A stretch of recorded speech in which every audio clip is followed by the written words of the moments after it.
A generation that fought for the liberation of South Africa is slowly departing the land of the living. John Nkadimeng was part of the doyens of self-struggle icons that ushered South Africa into freedom and formed the trade union movement.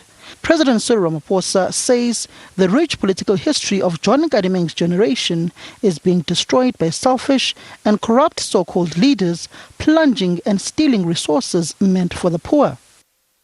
So too must we work together to rid our society of the scourge of cronyism and corruption.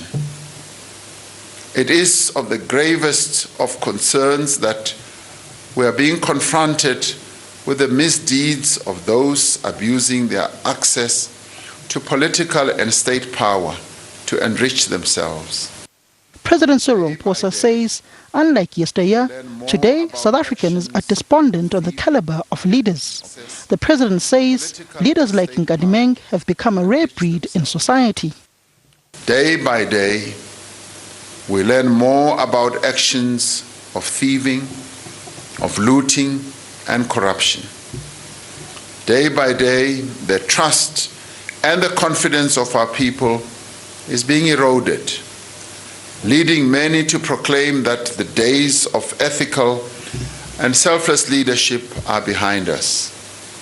At a time when we are losing ever more from the generation who led us to victory over apartheid, we are at a very real risk of destroying the gains they secured for us and our children.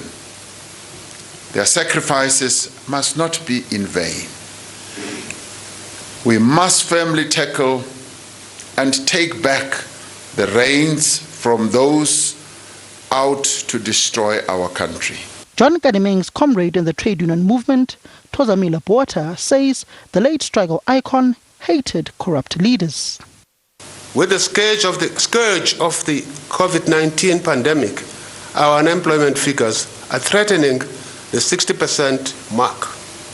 The crime figures will start skyrocketing. The poor are the hardest hit by the pandemic, whilst thieving continues to grow.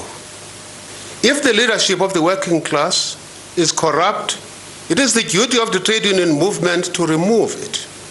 That is what Comrade Nkadimeng stood for.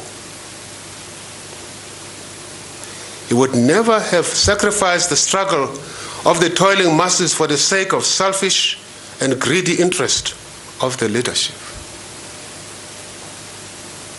Those are the high values with which we must remember Muhammad.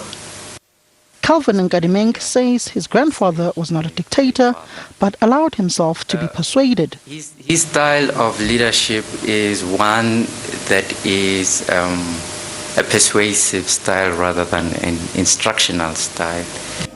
As Nkadimeng leaves the land of the living, his comrades are left with the task of cleansing the ANC of the sins of incumbency, such as corruption.